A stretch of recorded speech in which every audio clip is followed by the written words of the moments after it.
வணக்கம். இன்றைக்கு பொருட்பாலில் அரசியலில் ஆள் வினை உடைமை அந்த அதிகாரத்தில் முதல் குறள். அருமை உடைத்தென்று அசாவாமை வேண்டும், பெருமை முயற்சி தரும். அருமை உடைத்தென்று அசாவாமை வேண்டும், பெருமை முயற்சி தரும். இந்த இதில் அருமை பெருமை அப்படின்ற ரெண்டு வார்த்தை வந்திருக்கு. இங்கே அருமை அப்படின்றது நமக்கு இது அரியது அப்படின்னு நம்மளால் ரொம்ப அரிய பொருள் அப்படின்லாம் சொல்கிறோம் இல்லையா, நமக்கு கிடைக்காத பொருள் அப்படின்னு.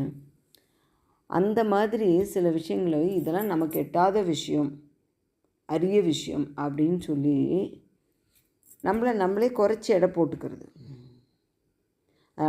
நம்ம எல்லாருக்குமே அப்படி தானே. சில விஷயங்கள் பார்த்திங்கன்னு வச்சுக்கோங்களேன், ஒரு விஷயத்தை நம்ம ஒப்பிடும்போது சிலதை விட பெருசாக இருப்போம், நம்ம சிலரை விட கொஞ்சம் கம்மியாக இருப்போம். அது இயல்பு இல்லைங்களா. இப்போ நான் இருக்கேன் அப்படின்னா, நான் ஒரு 90 மார்க் வாங்கக்கூடிய பையன் அப்படின்னாக்கா, என்னை விட அதிகமாக 99 மார்க் வாங்குகிற பையனும் 100 மார்க் வாங்குகிற பசங்களும் இருப்பாங்க. என்னை விட கீழே 80 மார்க் வாங்குறவங்க அப்படியும் இருப்பாங்க.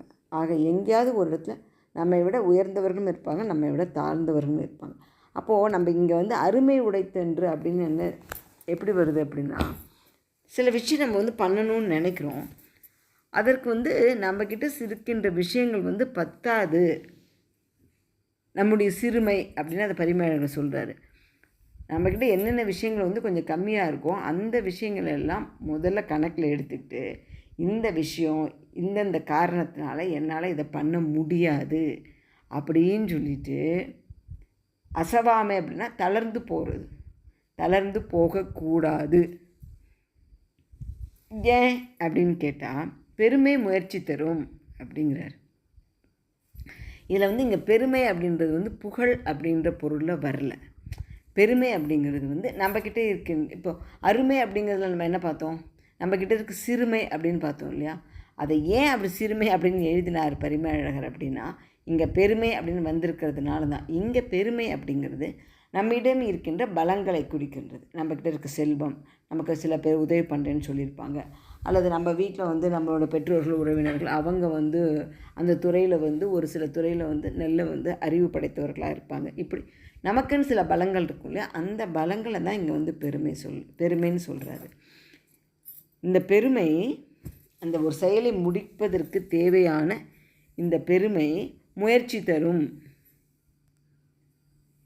அந்த பெருமைகளை முயற்சி உண்டாக்கி தரும் அப்படிங்கிறாரு.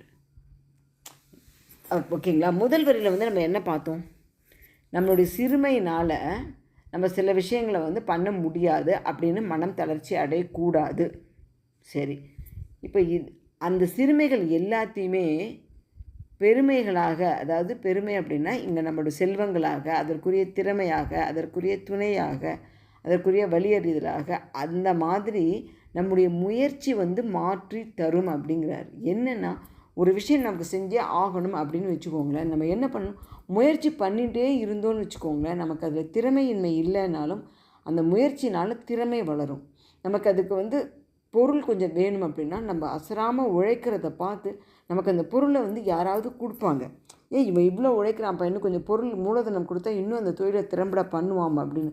ஆக அந்த முயற்சி நமக்கு தேவையான பெருமைகளெல்லாம் நமக்கு தேவையான விஷயங்கள் எல்லாம் கொண்டு தரும் அப்படின்னு சொல்ல. அதுதான் முதல் குறள். என்கிட்ட இல்லைன்னு தளர்ந்து போயிடாத, முயற்சி பண்ணு, உனக்கு தேவையான அத்தனையும் இயற்கை கொண்டு கொடுக்குங்கிறார். இது நிர்வாகத்துக்கும் பொருந்தும், அரசாங்கத்துக்கும் பொருந்தும், தனி மனிதனுக்கும் பொருந்தும். சரிங்களா. நன்றி, வணக்கம். நாளை அடுத்த குறள்.